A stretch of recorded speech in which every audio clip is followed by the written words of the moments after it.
what do we talk about in this episode? I think we first talk about a little your journey, how you start your immigrant journey, like from Hungary to London as a volunteer. And what do we cover? Um, We talked a little bit about marriage. yes, and the ideology around TCKs. Yeah, there's a lot of that. It's like you said it so briefly, but there's a lot to unpack. And then it's like I think one big thing that you start to recognizing identities also Brexit. So you have to choose to become a dual citizen. And we talk a little bit about kids, how you support them, and some of the things that you would want the other TCK parents to know, like how to prepare in advance. And then the last piece was like social emotional piece, like how we take care of ourselves before taking care of others, and that includes like parents taking care of kids and having that precious family day as a routine, as a tradition. Welcome to Chai with Ping. This is Ping Robert. In this podcast, I cover immigrant stories, cross-cultural experiences, and minority issues. Join me with a cup of chai and take a listen.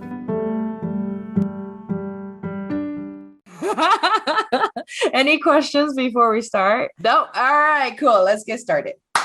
Welcome back to Chai with Ping. My name is Ping. Thank you so much for tuning in to my show and also coming back for another wonderful episode. This series is about TCKs, and I have already covered one episode by Tanya. And then if you haven't already, I'll put a link in the description box that you can keep a listen. And then today I had the honor to invite a special person all the way from the UK, and then we met online. So yeah, this is very possible. I never knew that I can make new friends from Instagram, but she was very generous to come and talk about her stories and her ideology around TCK. And she's a Hungarian in a cross-cultural marriage with Jesse, who is a Brit/American. We can talk about that later. And they have 3 TCKs, and she also runs the Instagram handle at tck.mama, and I'll put this in the episode notes as well. So this channel also helped other TCK parents and immigrant parents to find resources to help with parenting tips and ideas. And they're also the appointees with OMF, which is a missionary agency, and they're hoping to go to East Asia in 2022. Let's welcome Agi Rowe. Woo, thank you very much. That was a very long introduction. Thank you for being so patient with me. So where are you right now in the UK? So we are studying at a college called All Nations Christian College. And yeah, it's just north of London, very central, really good location. So yeah, that's where we are. We live here and study here on campus. So both you and Jesse are studying? Yes. So started 3 years ago, and my husband is going to complete his BA next year. And actually, I have finished studying now. So yes, I've been studying part-time, and I'm done with it now. So yeah, we're staying on another year. Part working, part studying here on site. So you're the other Agi, because I had the other Agi from Indonesia who shared her stories for us, like I think 3 episodes. And you said that it's very rare that you'll meet someone with the same name, but actually you have an accent on your A. I do, yes. It's actually short for Agnes. Oh, what does it mean? Agnes means Lamb of God, actually. Whoa. Agnes. Okay. That's where it comes from, the Latin. But the short version, the nickname is Aggie. And okay. I hardly ever meet anyone outside of Hungary. But in Hungary, it's very common. Got it. Okay. I should probably introduce you guys to because she might have kids in the future, and it could be TCKs as well. Cool. Before we jump into the TCK topic, I think we would love to hear a little bit about your background as an immigrant, or how you start from Hungary and end up around London. Sure. Yeah. So Yes, I was brought up in Budapest, which is the capital city of Hungary, in a very Hungarian family, traditional upbringing. And I did nursing in university. But my sister and I I don't really know where the idea came from, but we thought, why don't we go and try and live in another country and see what it's like? And that's when an opportunity came up to go to London to be volunteers in a place. And yeah, so both my sister and I went and did that for 1 year. And then I actually kind of stayed for a couple of years after as well. So yeah, that's where my story started, moving from my home country abroad. How did you and Jesse meet? And Jesse, you said that he is a Brit/American. What does it mean? So yeah, Jesse is also, I think the correct term would be CCK, because his mom is American. And so he was brought up in England. They never lived in America, but they visited America regularly. And so my mother-in-law is from Washington State, and she's lived in the UK for about 30 years, I think. Yeah, so that's why he is Brit/American. Yeah. Did you meet during that the whole year of volunteering?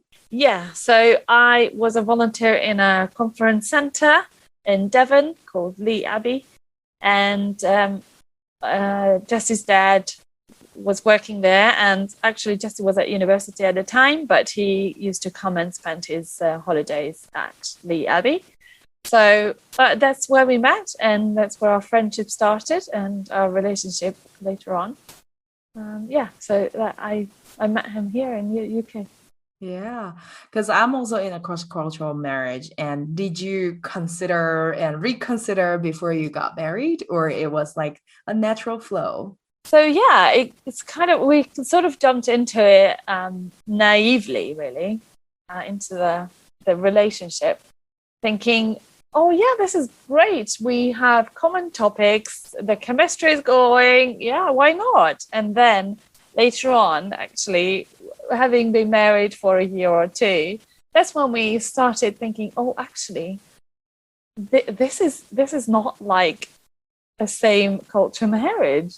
I guess we weren't really naive to it or oblivious to it, but then later on we came to the realization, and we were more aware, and we've also done a number of marriage courses, just because we knew that there is, that we've got differences because of our upbringing and cultural background, not because there was a marriage issue, but because of our upbringing and background. So yeah.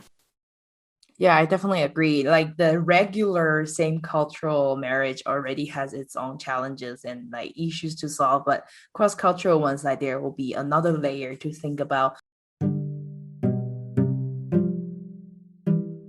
But I want to understand how you came to the inspiration to start this Instagram account to support TCKs. And I love your visuals and your colors. And it's like, how did you jump in and start doing this? Yeah, that's a great story.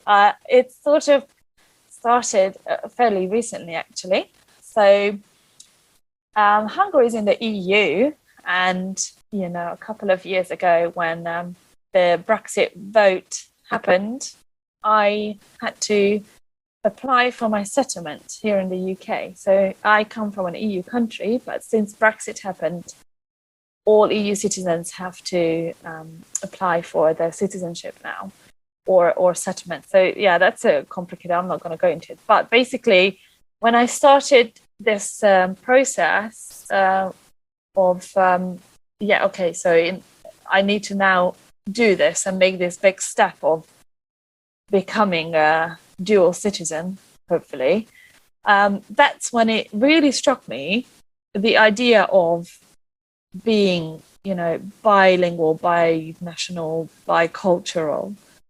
Because before that, I always thought of myself as a Hungarian who I have my Hungarian values and I live in a different country and that's it. But having this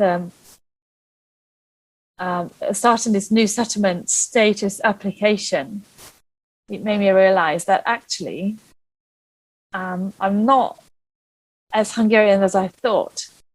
I have lived here a very long time now in the UK, and my values are changing or have been changing. My language is changing. I think, pray in English, and so yes, and all the life around me is in English.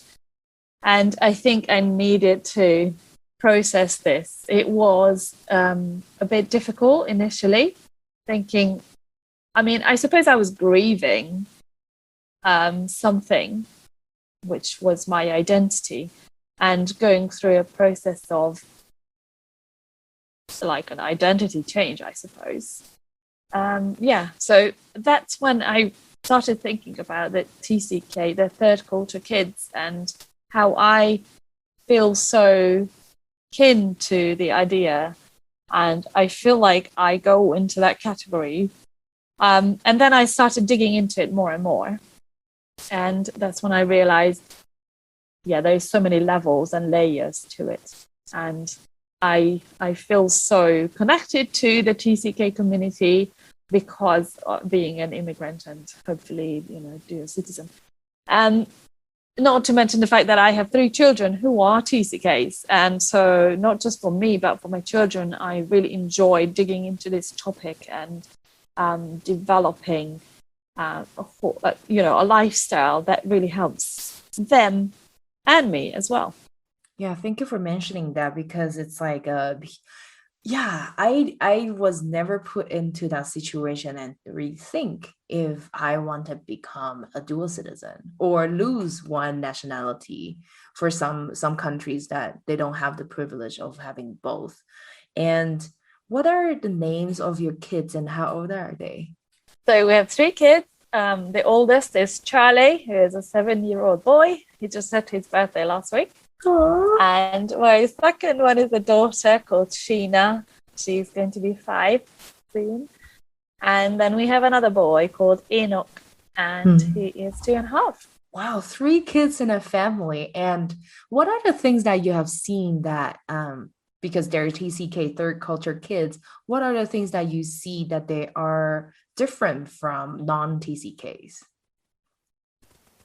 Right. So, for example, my son, my oldest, he thinks of himself as a Hungarian. He says he's Hungarian because he was born in Hungary. And he tells the other 2 that you are English because you were born here in England. So I think he's old enough to, start thinking about this now.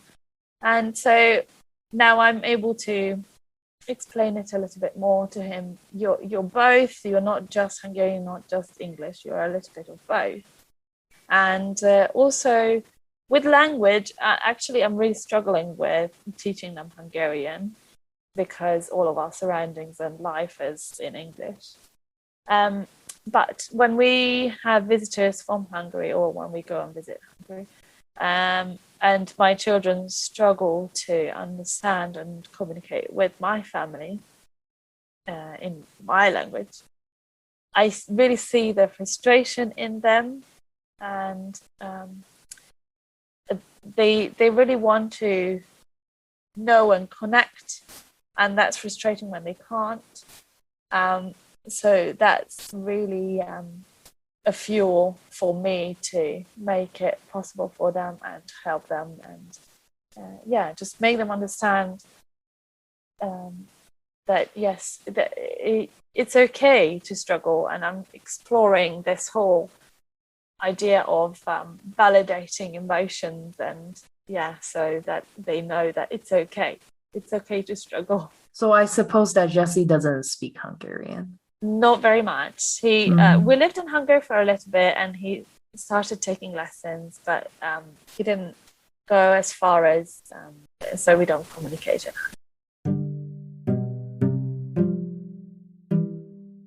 What's your plan for this is so hard as a mother, and like you want to reinforce that language piece into your family life? Well, I tried many strategies. So we tried to play games in Hungarian. I tried to teach them writing, because my two older are now both in school and are able to read and write. So yeah, and I think as often as we can, we try to go to Hungary and just throw them in a deep end, I guess. That also helps sometimes, or give them a boost in that. And also, it's not just the language, it's the culture and the food, just to completely immerse in that when we go home to Hungary, which is difficult now in a pandemic because we haven't been able to go for 2 years. But the plan is to go this summer, so hopefully. Definitely. Yeah, I saw the pictures that you guys are making. Kifi? Yeah. Kifi?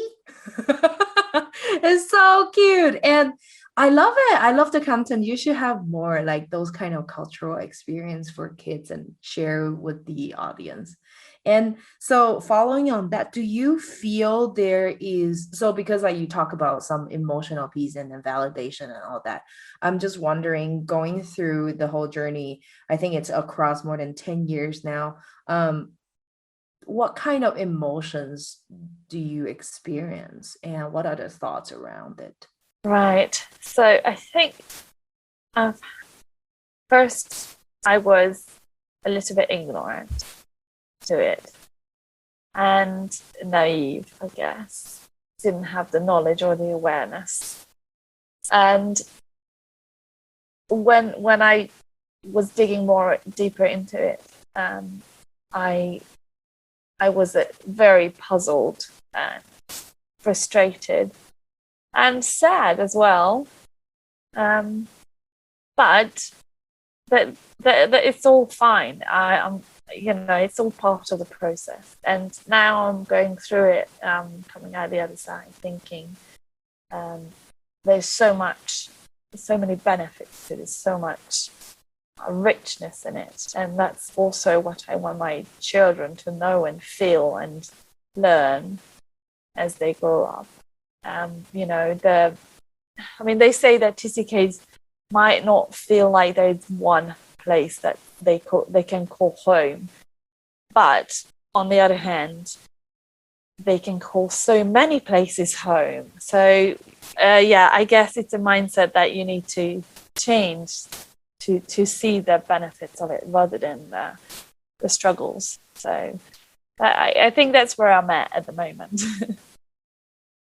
And it's interesting that I felt like in the journey of becoming an immigrant and also having TCKs at home, the identity of a mother becomes important to you. So that's also in your Instagram handle. So I want to understand, like, what are your thoughts or ideas around immigrant parenting or supporting your kids as a cross-cultural person? Right. Yes. I feel like we have so much power and so much responsibility to help our children through their first years of life. And I think for immigrants and TCK parents, the struggle is when their children are very different. So for me, I think realizing this, that my kids are TCKs, it really helped me see that my kids are going to be thinking in a different way to me. And that can be a real struggle sometimes for parents to understand. And a lot of the times, when parents aren't so aware, they might try and enforce something that, for example, for me, the feeling of home and the food and the culture is still rooted in Hungarian culture. So, but my children are not going to be like that ever.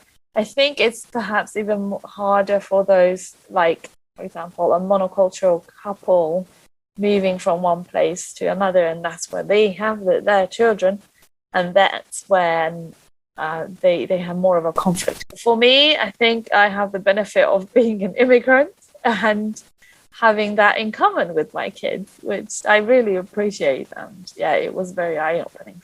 And I saw some of the posts about preparing kids to move, or there's some of the cultural things or preserving culture or getting to a new culture. Because thinking about you guys moving maybe next year to East Asia, that will be a completely new culture adding on top of your culture, the UK culture, and maybe for Jesse, there is some American culture as well. Well, everything is kind of mixed and entangled. What are your ideas, or what have you read or researched on these kind of topics? So I think the most important thing is that you want to have sort of items in your life, if you think about it like a checklist, that are constant, and you take that everywhere with you. So these can be many things, like food and traditions and, furniture and their favorite teddies and things like this, that you can help your children, and even, you can even talk about adults, to take something with you if you travel a lot, to have that as a constant, as a grounding, and a feeling of, yes, this is where I feel comfortable. This is my, this is where I am at home. And at the same time, for us as parents, we've been talking about going to East Asia with our children a lot in the past years, because this has been the plan for the past years, a couple of years.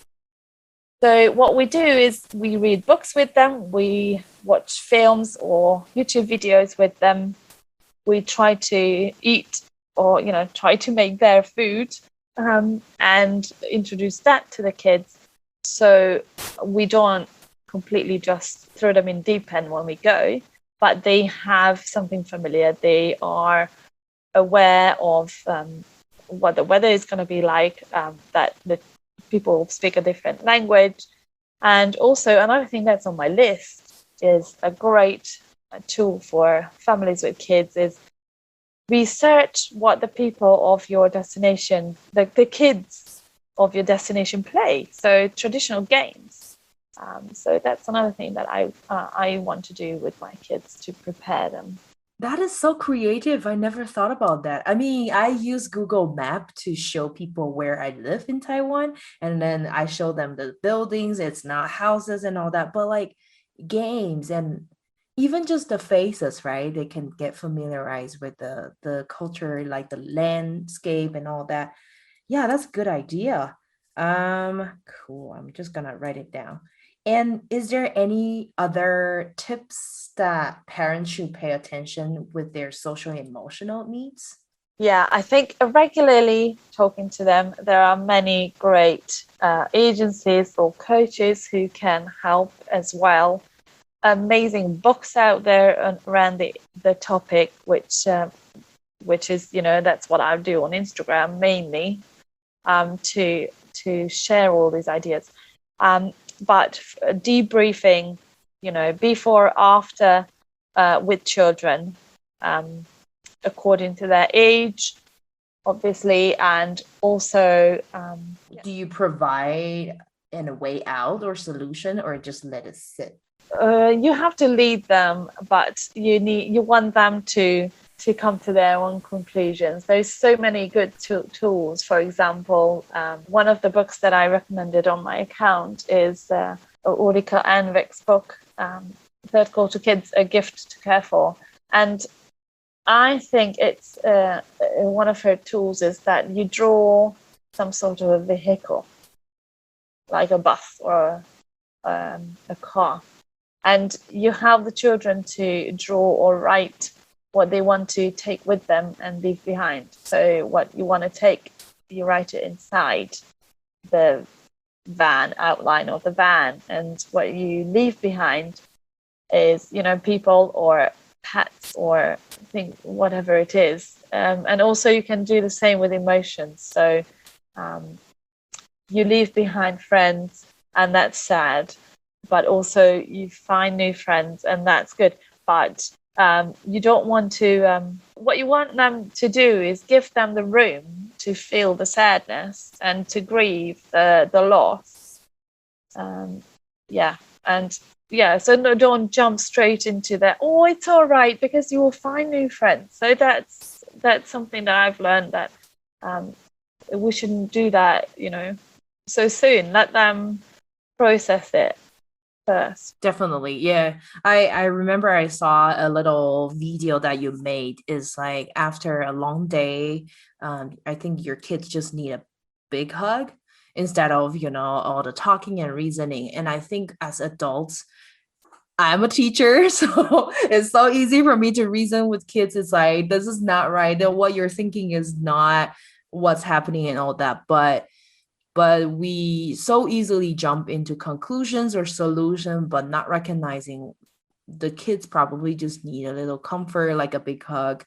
And after that phase is gone and they're fine, they just tired and they're frustrated and all that. So I really enjoy watching your content and reading it. Like, you put so much effort on it.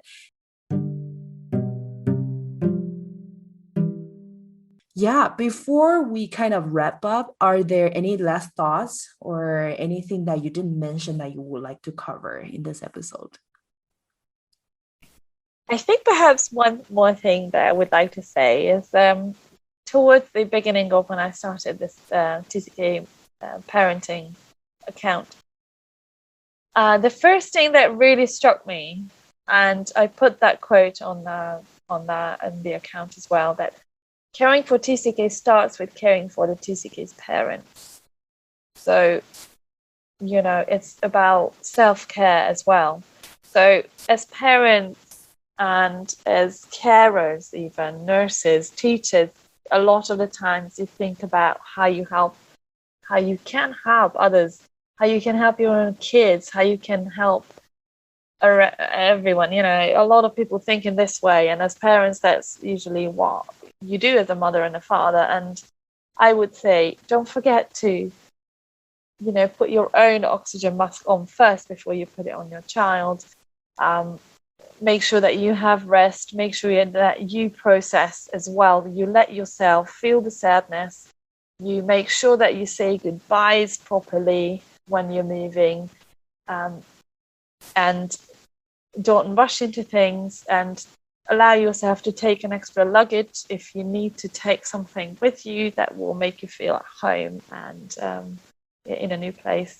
And and also take family days. That's what we've done in the past couple of years. We've decided one day a week is just family day, and I think that's very important for every family, regardless of, you know, what sort of immigration status you have. Yeah, but that's good, and just go out in the nature and have a family adventure. Ooh, so do you usually go to the nature for family days, or there are different events? We try to, just go out for a walk. It doesn't have to be very extra, but, you know, that's a family time. It's just you dedicate it to talking to your spouse or your children, and that has to be a regular thing to recharge, because you can't give if you don't have it. Yeah. We can't give comfort if we don't have comfort. And thank you for sharing that, because it's so important. When you were talking, it reminded me of, you know, taking care of ourselves as humans. A lot of times when immigrants are on the go, they're on survival mode. They want to fulfill whatever career goals or you know, get 1, 2, 3 done before they take care of emotional stress and all that. But taking the time to rest is also quite important, because I remember Tanya also said that there's only one childhood. experience for kids. For adults, it's so easy for us to rationalize or kind of get over with that emotional phase. But for kids, everything is so new and everything is so big.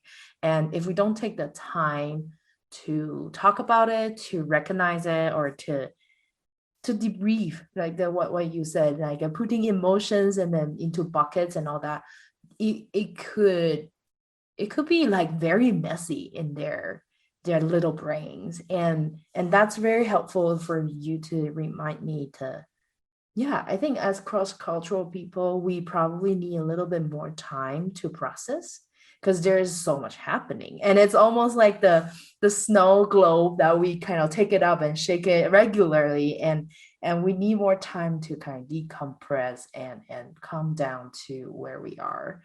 And yeah, that's lovely. Cool. Let's talk about a little your Instagram handle. So it's at tck.mama, MAMA. And you also have a personal account called at Jessie and Aggie Rowe. So JESSE and AGIROWE. Any other information that you want to provide to our listeners? One little thing that's kind of my baby is I'm also trying to do a podcast, but I've just recently started it, but that's also around the topic of immigrants and TCKs and parenting. But I will put all that on my site. Yeah. So listeners, if you want to find Aggie, you can definitely find her on Instagram, and I'll put all the links and the resources we mentioned in the episode notes. Thank you so much for coming, Aggie. Thank you very much for having me. It's been amazing. Yeah.